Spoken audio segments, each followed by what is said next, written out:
जय भोलेनाथ। आप सभी का हमारे YouTube चैनल पर हार्दिक स्वागत है।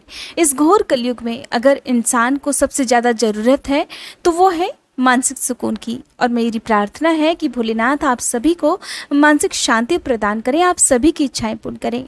इससे पहले के अध्याय में तो आप सभी भगवान शिव की बारात में चलने के लिए सम्मिलित हुए थे और आपने ये भी जाना था कि किस प्रकार भगवान शिव ने अपना श्रृंगार किया था, क्योंकि भोलेनाथ तो अघड़ दानी है और अपने साथ हमेशा डाकिनी शाकिनियों को भी रखते हैं। उनके साथ उनके गण भी विराजमान होते हैं। इन सभी गणों को साथ लेकर जब भगवान शिव देवी पार्वती के द्वार पर पहुंचे तो उस समय भी उन्होंने अपनी लीलाएं दिखाने में कोई कसर नहीं छोड़ी। द्वार पर खड़े हुए भगवान शिव ने देवी पार्वती की मां मैना की खूब परीक्षा ली। मां मैना को उन्होंने ऐसा रूप दिखाया जिसे देखते ही वो मूर्छित हो गई थी। द्वार पर खड़े होकर भोलेनाथ ने उन्हें अपना जो रूप दिखाया था, जिसे देखकर वो मूर्छित हो गई थी, वो रूप कौन सा था? किस प्रकार उनके गण उनके साथ उनकी बारात में सम्मिलित हुए थे? आखिरकार ऐसा क्या कारण था कि देवी पार्वती की मां ने फिर से, जो कि द्वार पर उनके दामाद के रूप में खड़े हुए थे, उन भोलेनाथ से अपनी पुत्री का विवाह करने से ही इनकार कर दिया था? फिर किस प्रकार उन्हें सभी ऋषियों की पत्नियों ने, सभी देवता गणों ने किस प्रकार उन्हें समझाया और फिर मैना किस प्रकार इस विवाह के लिए तैयार हो पाई, ये सारा वृतांत आज के इस वीडियो में आप जानेंगे। बहुत ही सुंदर, बहुत ही रोचक प्रसंग है। उम्मीद करती हूँ आप इस अध्याय को जरूर सुनेंगे। महादेव जी को सामने देखकर हिमालय ने उन्हें प्रणाम किया। साथ ही समस्त पर्वतों और ब्राह्मणों ने भी सदाशिव की वंदना की। वे वृषभ पर आरूढ़ थे, उनके मुख पर प्रसन्नता छा रही थी। वे नाना प्रकार के आभूषणों से विभूषित थे और अपने दिव्य अंगों के लावण्य से संपूर्ण दिशाओं को प्रकाशित कर रहे थे। उनका श्री अंग अत्यंत महीन, नूतन और सुंदर रेशमी वस्त्र से सुशोभित था। उनके मस्तक का मुकुट उत्तम रत्नों से जटित होने के कारण बड़ी शोभा पा रहा था।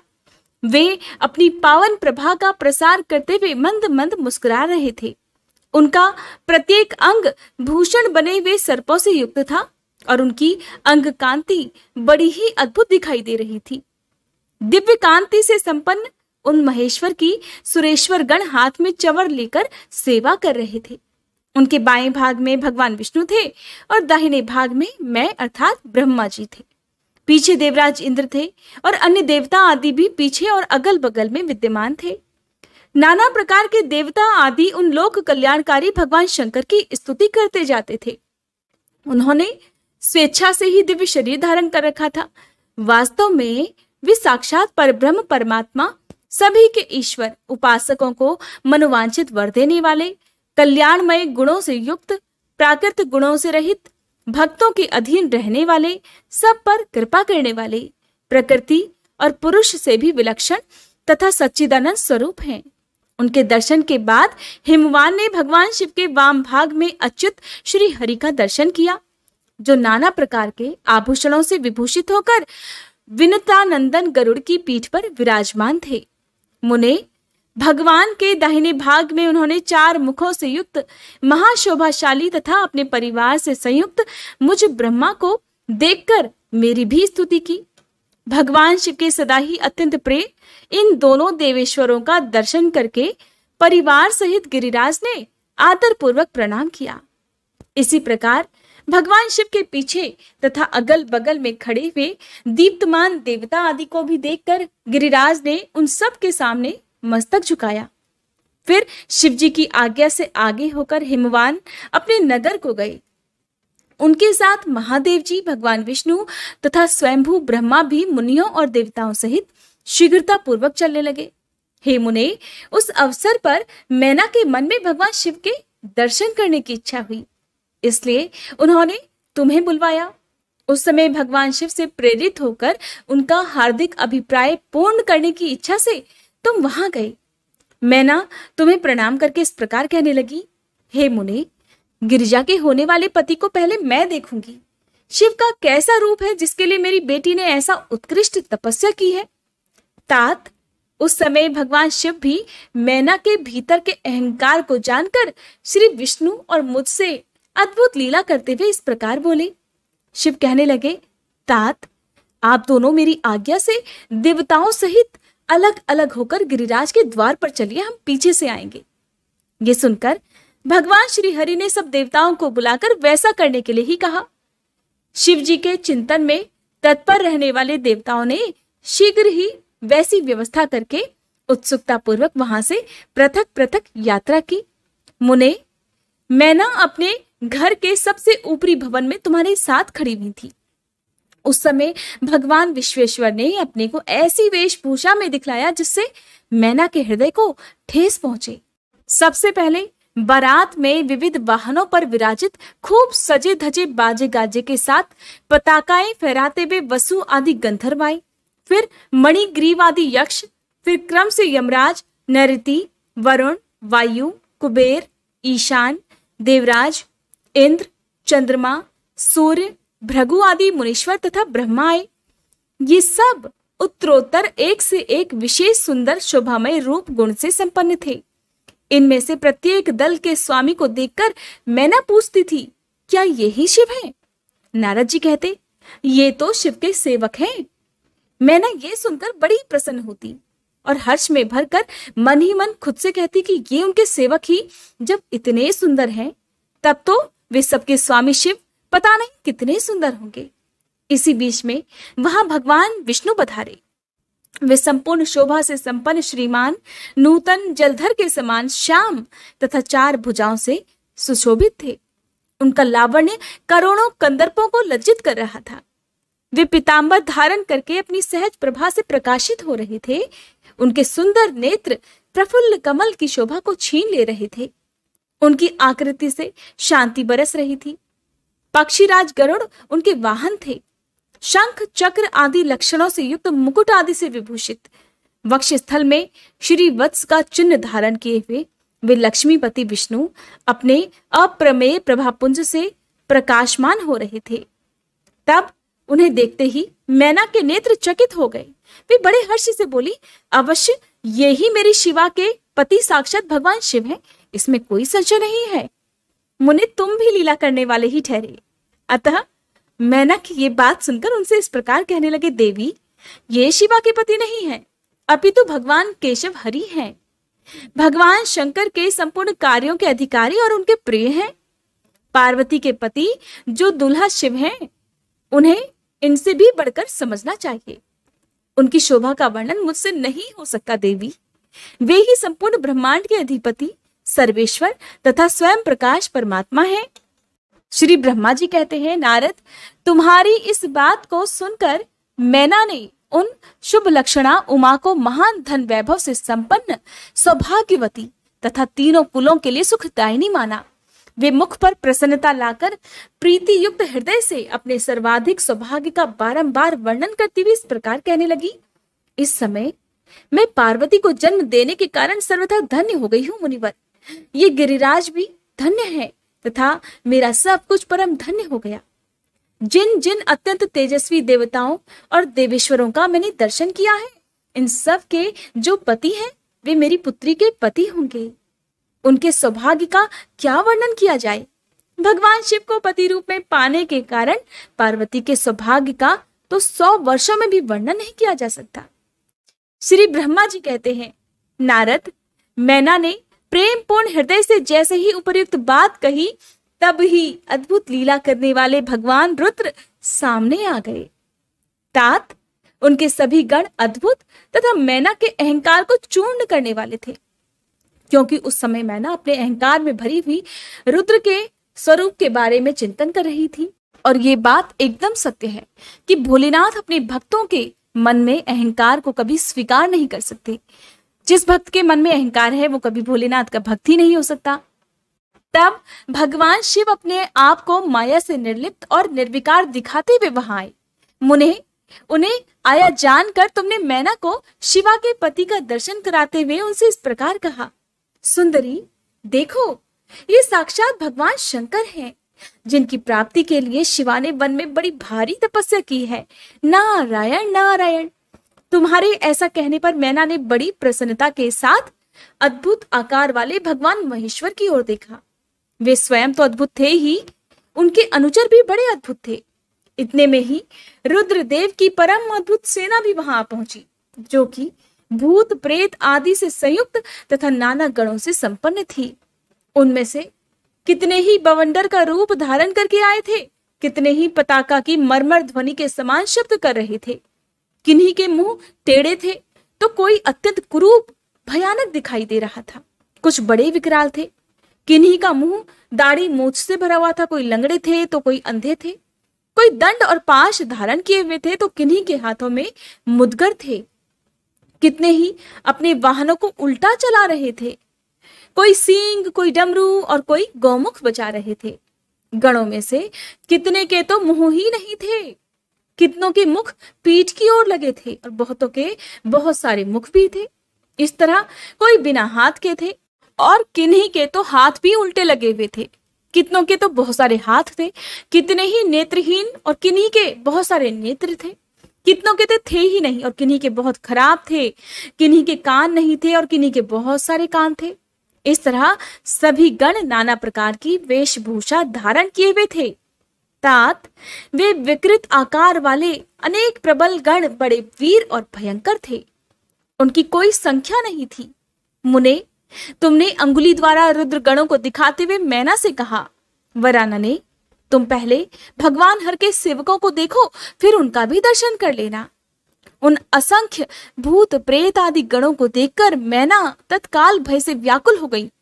उन्हीं के बीच में भगवान शंकर भी थे, जो निर्गुण होते हुए भी परम गुणवान थे, जो वृषभ पर सवार थे। उनके 5 मुख थे और प्रत्येक मुख में थे 3-3 नेत्र। उनके सारे अंगों में विभूति लगी हुई थी, जो उनके लिए भूषण का काम देती थी। मस्तक पर जटाजूट और चंद्रमा का मुकुट, 10 हाथ और उनमें से एक में कपाल लिए हुए, शरीर पर बाघंबर का दुपट्टा और हाथ में पिनाक और त्रिशूल, आंखें भयानक, आकृति विकराल और हाथी की खाल का वस्त्र। ये सब देखकर शिवा की माता बहुत डर गई, चकित हो गई, व्याकुल होकर कांपने लगी और उनकी बुद्धि चकरा गई। उस अवस्था में तात तुमने अंगुली से दिखाते हुए उनसे इस प्रकार कहा, देवी, सामने देख रही हो ना, यही है भगवान शिव। तुम्हारी ये बात सुनकर मैना दुख से भर गई और हवा के झोंके खाकर गिरी हुई लता के समान तुरंत धरती पर गिर पड़ी। ये कैसा विकृत दृश्य है, मैं दुराग्रह में पड़कर ठगी गई। ऐसा कहकर मैना उसी क्षण मूर्छित हो गई। फिर सखियों ने जब नाना प्रकार के उपाय करके उनकी समुचित सेवा की, तब कहीं जाकर गिरिराज प्रिया मैना धीरे धीरे होश में आई। श्री ब्रह्मा जी कहते हैं, नारद, जब हिमाचल प्रिया सती मैना को चेत हुआ, तब वे अत्यंत क्षुब्ध होकर विलाप और तिरस्कार करने लगी। पहले तो उन्होंने अपने पुत्रों की निंदा की, इसके बाद वे तुम्हें और अपनी पुत्री को दुर्वचन सुनाने लगी। मैना कहने लगी, मुने, पहले तो तुमने ये कहा कि शिवा शिव का वरण करेगी, पीछे मेरे पति हिमवान का कर्तव्य बताकर उन्हें आराधना पूजा में लगाया, परंतु इसका यथार्थ फल क्या देखा गया? विपरीत और अनर्थकारी। दुर्बुद्धि देवर्षि, तुमने मुझे अधम नारी को हर तरह से ठग लिया। फिर मेरी बेटी ने ऐसा तप किया जो मुनियों के लिए भी बड़ा कठिन था। उसकी उस तपस्या का ये फल मिला जो देखने वालों को भी दुख में डालता है।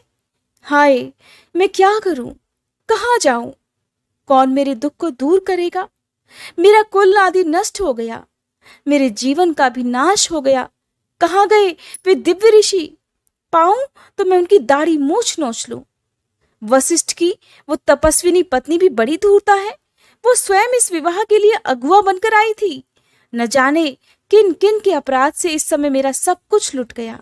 ऐसा कहकर मैना अपनी पुत्री शिवा की ओर देखकर उन्हें भी कटु वचन सुनाने लगी। कहने लगी, अरे दुष्ट लड़की, तूने ये कौन सा कर्म कर डाला जो मेरे लिए इतना दुखदायक सिद्ध हुआ है? तुझ दुष्टा ने स्वयं ही सोना देकर कांच खरीदा है, चंदन छोड़कर अपने अंगों में कीचड़ का ढेर पोत लिया। हाय हाय, हंस को उड़ाकर तूने पिंजड़े में कौवा पाल लिया, गंगा जल को दूर फेंककर कुएं का जल पी लिया। प्रकाश पाने की इच्छा से सूर्य को छोड़कर प्रयास पूर्वक तुमने जुगनू को पकड़ा है।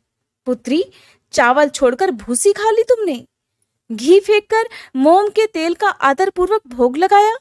सिंह का आश्रय छोड़कर सियार का सेवन किया। ब्रह्म विद्या छोड़कर कुत्सित गाथा का श्रवण किया। बेटी, तूने तो घर में रखी हुई यश की मंगलमयी विभूति को दूर हटाकर चिता की अमंगलमयी राख अपने पल्ले से बांध ली, क्योंकि समस्त श्रेष्ठ देवताओं और विष्णु आदि परमेश्वरों को छोड़कर अपनी कुबुद्धि के कारण शिव को पाने के लिए ऐसा तप किया। तुझको, तेरी बुद्धि को, तेरे रूप को और तेरे चरित्र को भी बारंबार धिक्कार है।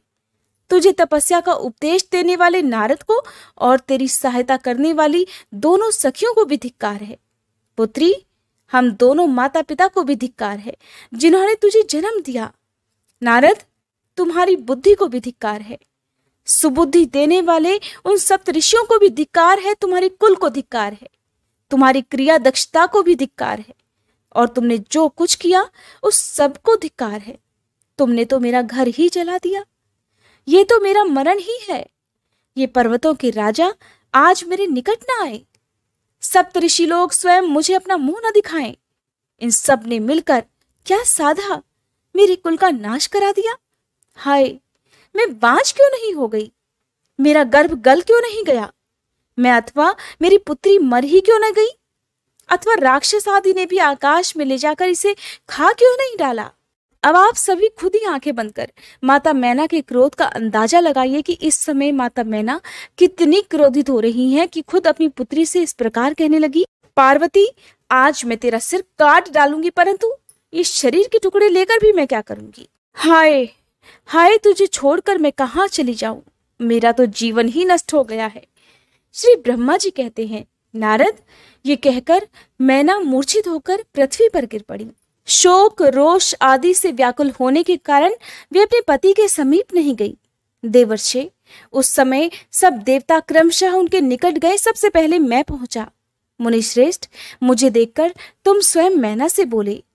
तब नारद ने कहा, यानी कि तुमने कहा, पतिव्रते, तुम्हें पता नहीं है, वास्तव में भगवान शिव का रूप बड़ा ही सुंदर है।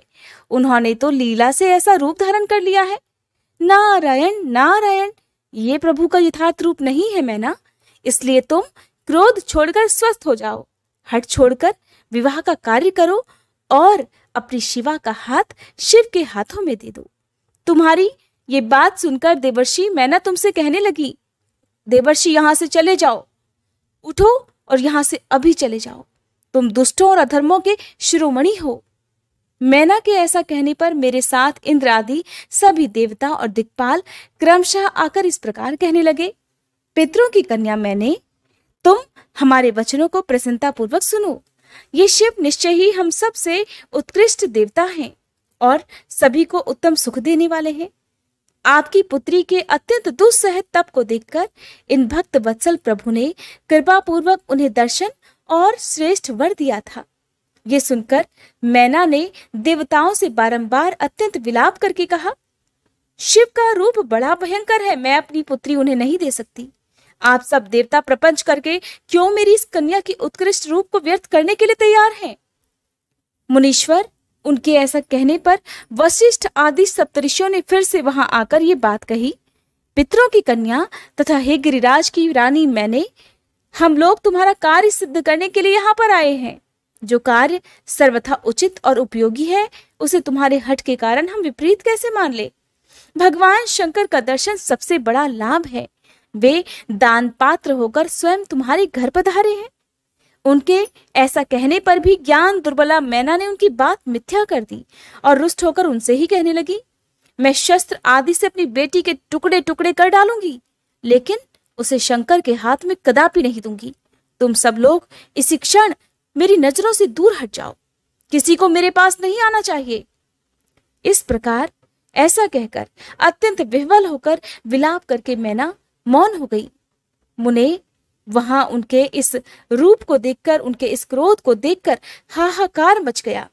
तब हिमालय अत्यंत व्याकुल होकर वहां आए और मैना को समझाने के लिए प्रेम पूर्वक तत्व दर्शाते हुए कहने लगे। हिमालय ने कहा, प्रिय मैंने, मेरी बात सुनो, तुम इतनी व्याकुल क्यों हो गई? देखो तो कौन कौन से महात्मा तुम्हारे घर पधारे हैं। तुमने इनकी निंदा क्यों की? भगवान शंकर को तो तुम जानती हो, किंतु नाना नाम रूप वाले शंभु के विकट रूप को देखकर घबरा गई हो। मैं शंकर जी को भली भांति जानता हूं मैना। मैं शंकर जी को भली भांति जानता हूँ, क्योंकि वे ही सभी के प्रतिपालक हैं, पूजनीयों के भी पूजनीय हैं तथा अनुग्रह और निग्रह करने वाले हैं। निष्पाप प्राण प्रिय, हट मत करो, मानसिक दुख छोड़ो, सुव्रते शीघ्र उठो और ये सब कार्य करो। पहली बार विकट रूपधारी शंभु ने मेरे द्वार पर आकर जो नाना प्रकार की लीलाएं की थी, मैं उनका आज तुम्हें स्मरण दिला रहा हूं। उनके उस परम महात्म्य को देख और समझकर उस समय मैंने और तुमने उन्हें कन्या देना स्वीकार किया था प्रिय। अपनी उस बात को प्रमाण मानकर सार्थक कर दो। इस बात को सुनकर शिवा की माता मैना हिमालय से बोली, नाथ मेरी बात सुनिए और सुनकर आपको वैसा ही करना चाहिए। आप अपनी पुत्री पार्वती के गले में रस्सी बांधकर इसे बेखट के पर्वत से नीचे गिरा दीजिए, परंतु मैं इसे हर के हाथ में कदापि नहीं दूंगी। अथवा नाथ अपनी इस बेटी को ले जाकर निर्दयता पूर्वक समुद्र में डुबो दीजिए। गिरिराज, ऐसा करके आप पूर्ण सुखी हो जाइए। स्वामिन, यदि विकट रूपधारी रुद्र को आप मेरी पुत्री देंगे तो मैं निश्चय ही अपना शरीर त्याग दूंगी। मैना ने जब हठ पूर्वक ऐसी बात कही, तब पार्वती स्वयं आकर ये रमणीय वचन कहने लगी। माँ, तुम्हारी बुद्धि तो बड़ी शुभकारक है, इस समय विपरीत कैसे हो गई? धर्म का अवलंबन करने वाली होकर भी तुम धर्म को कैसे छोड़ रही हो? ये रुद्रदेव सबकी उत्पत्ति के कारणभूत साक्षात ईश्वर हैं, इनसे बढ़कर दूसरा कोई नहीं है। समस्त श्रुतियों में ये वर्णन है कि भगवान शंकर सुंदर रूप वाले तथा सुखद हैं, कल्याणकारी महेश्वर, समस्त देवताओं के स्वामी तथा स्वयं प्रकाश हैं। इनके नाम और रूप अनेक हैं। माता जी, श्री विष्णु और ब्रह्मा आदि भी इनकी सेवा किया करते हैं। ये सबके अधिष्ठान हैं, कर्ता, हर्ता और स्वामी हैं। विकारों की इन तक पहुंच नहीं है। माते, ये तीनों देवताओं के स्वामी, अविनाशी और सनातन हैं। इनके लिए ही सब देवता किंकर होकर तुम्हारे द्वार पर पधारे हैं और उत्सव मना रहे हैं। इससे बढ़कर सुख की बात और क्या हो सकती है माते? अतः यत्न पूर्वक उठो और अपना जीवन सफल करो। मुझे शिव के हाथों में सौंप दो माते, और अपने गृहस्थ आश्रम को सार्थक कर दो। माँ, मुझे परमेश्वर शंकर की सेवा में दे दो। मैं स्वयं तुमसे ये बात कहती हूँ, तुम मेरी इतनी सी ही विनती मान लो। यदि तुम इनके हाथों में मुझे नहीं दोगी तो मैं दूसरे किसी वर का वरण नहीं कर पाऊंगी, क्योंकि जो सिंह का भाग है उसे दूसरों को ठगने वाला सियार भला कैसे पा सकता है? माँ, मैंने मन, वाणी और क्रिया द्वारा स्वयं अपने वर का अर्थात हर का वरण कर लिया है। हर का ही वरण किया है। अब मैं उनके सिवा किसी और का वरण कदापि नहीं कर सकती हूँ। इसके आगे तुम्हारी जैसी इच्छा हो वो करो। श्री ब्रह्मा जी कहते हैं, नारद, पार्वती जी की ये बात सुनकर शैलेश्वर प्रिया मैना बहुत ही उत्तेजित हो गई और पार्वती को डांटती हुई दुर्वचन कहकर रोने और विलाप करने लगी। फिर स्वयं मैंने तथा सनकादि सिद्धों ने भी मैना को बहुत समझाया, परंतु वे तो किसी की बात ना मानकर सबको डांटती फिर रही थी। इसी बीच में उनके सुदृढ़ और महान हठ की बात सुनकर शिव प्रिय भगवान विष्णु भी तुरंत वहां पहुंचे और इस प्रकार कहने लगे, देवी, तुम पितरों की मानसी पुत्री और उन्हें बहुत ही प्यारी हो, साथ ही गिरिराज हिमालय की गुणवती पत्नी भी हो। इस समय तुम्हारा संबंध साक्षात ब्रह्मा जी के उत्तम कुल से है। संसार में तुम्हारे सहायक भी ऐसे ही हैं। तुम धन्य हो। मैं तुमसे अधिक क्या कहूं? तुम तो धर्म की आधारभूता हो, फिर धर्म का त्याग कैसे कर रही हो? तुम जरा अच्छी तरह सोचो तो सही। संपूर्ण देवता, ऋषि, ब्रह्मा जी और मैं सभी लोग विपरीत बात ही क्यों कहेंगे? तुम शिव को नहीं जानती?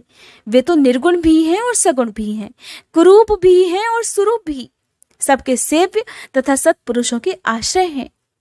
उन्हीं ने मूल प्रकृति रूपा देवी ईश्वरी का निर्माण किया और उसके बगल में पुरुषोत्तम का निर्माण करके बिठाया। उन्हीं दोनों से सगुण रूप में मेरी तथा ब्रह्मा की उत्पत्ति हुई।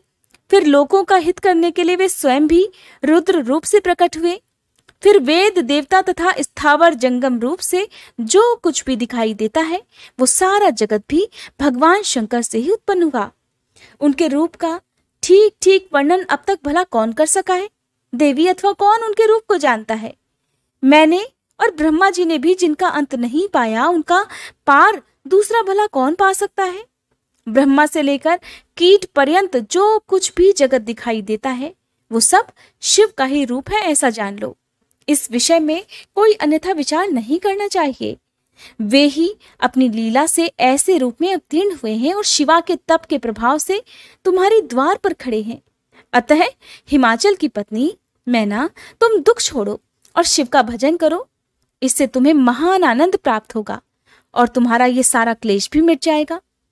श्री ब्रह्मा जी कहते हैं, नारद, इस प्रकार श्री विष्णु के समझाने पर मैना का मन कुछ कोमल हुआ। वे कुछ शांत हुई, परंतु शिव को कन्या ना देने का हठ उन्होंने तब भी नहीं छोड़ा। शिव जी की माया से मोहित होने के कारण उन्होंने ऐसा दुराग्रह किया। उस समय मैना ने शिव के महत्व को स्वीकार कर लिया। कुछ ज्ञान हो जाने पर उन्होंने श्री हरि से कहा, यदि भगवान शिव सुंदर शरीर धारण कर ले तब तो मैं उन्हें अपनी पुत्री दे सकती हूँ, अन्यथा कोटि उपाय करने पे भी कभी नहीं दूंगी। ये बात मैं सच्चाई और दृढ़ता के साथ कह रही हूँ। ऐसा कहकर दृढ़ता पूर्वक उत्तम व्रत का पालन करने वाली मैना शिव की इच्छा से प्रेरित होकर मौन हो गई। धन्य है शिव की माया जो सभी को मुंह में डाल देती है। जय भोलेनाथ। आज का अध्याय समाप्त हुआ। इसके अगले अध्याय में आप जानेंगे भगवान शिव का अपने परम सुंदर दिव्य रूप को प्रकट करना, मैना की प्रसन्नता और क्षमा प्रार्थना तथा पूर्ववासिनी स्त्रियों का शिव के रूप का दर्शन करके जन्म और जीवन को सफल मानने का वर्णन।